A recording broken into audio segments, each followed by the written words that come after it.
Okay, let's break it down. For anyone hearing that term for the first time, what is impact investing? Impact investing is a field that is growing, I would say, growing more. And it is the idea of as we invest in any capacity, in any context, we could be investing for profit in addition to impact. We help organizations do well by doing good. So a lot of what that means is actually there's a lot of research in how as organizations try to do more good but with strategy, right, backed with strategy, as they try to do more good for their employees, for the communities, for the environment, they actually get more profit, right, because um, even thinking of examples like treating your employees well, right? Treating your employees better and treating your employees so that they can have better work life balance would mean more productive employees, right? Your revenue can increase. Diversity is always incredibly good. So, promoting more diversity means that you have diverse minds, diverse backgrounds that feed into your business, right? Giving back to your community, it's not, these things are not just nice to do, but it's actually like something you can leverage to do even better for business. So, thinking about the investing world and the business world, it's a lot of, I think when people typically think about it, it's a lot of like exploitation, right? Like, how can I get profit? But you can do it with minimizing harm and with helping people in communities. So it's sort of like aligning all these different things. That's what the context is. So basically, you advise people and businesses on how to use money for social impact because at the end of the day, more impact equals more profit. Exactly. To give more context about how a company is making profits plus making impact. Can I just say, for example, there's a company that makes sanitary products for girls, right? How can that kind of a company, for instance, make profits while investing sustainably in Africa? In the example you mentioned, if you're trying to invest in a business that provides hygiene products, could you be investing in businesses that does that for more people for less money? That is providing products that are healthier, that is providing products that are more sustainably sort of like sourced from the environment, right?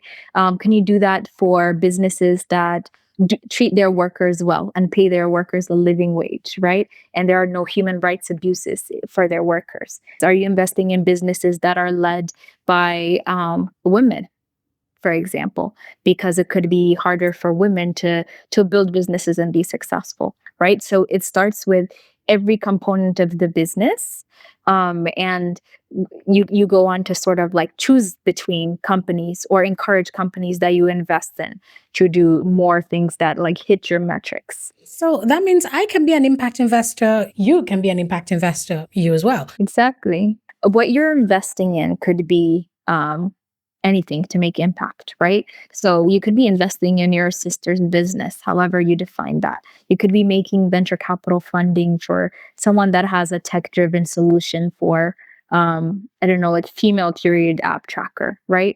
You could be investing in like the bonds. You could be a shareholder in a corporation in Nigeria, right?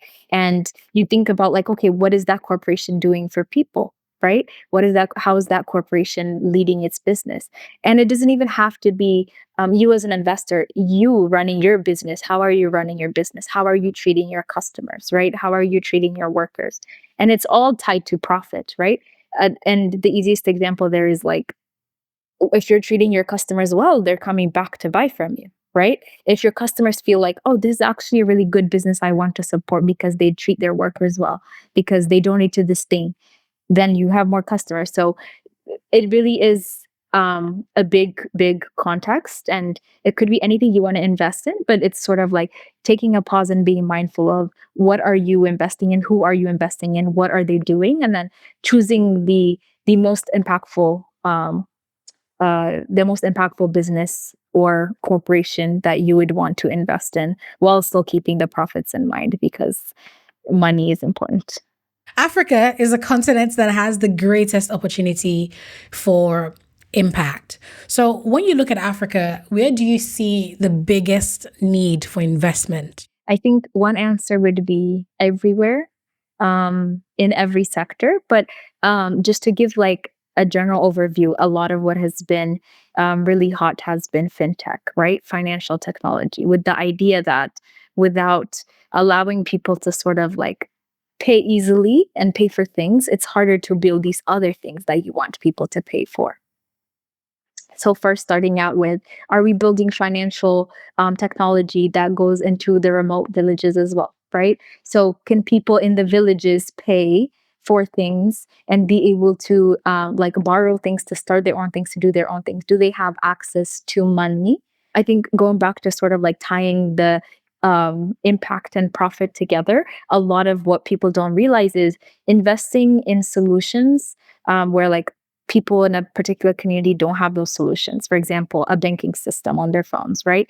Investing in that means you get a lot of profit because these people don't have any, right? So for a lot of solutions that you can come up with and be able to execute, although it goes to the barriers of regulations and things like that. Even with that, there's a lot of people that are in need of it, and you have less competition, right? So instead of investing in a banking system here that is in competition with other ones, because most people already have it, if you go to remote villages in Africa and provide banking systems to people there, there's a lot to tap into, right? So the market there is big because people don't have a lot of these things that we still need to create. So I really liked how you started out with something like the biggest place for opportunity, Africa, right? And that is true. And a lot of it has to be diasporas. A lot of it has to be homegrown. So again, going back to our like, we just wait for people to tell us our value. We need to mobilize our own value, right? You as a Nigerian investing in Nigerian businesses. It could be for someone you're related to or not, but being able to sort of mobilize capital within the context where we're not forever just like waiting for handouts. You said something very important right now about waiting for handouts.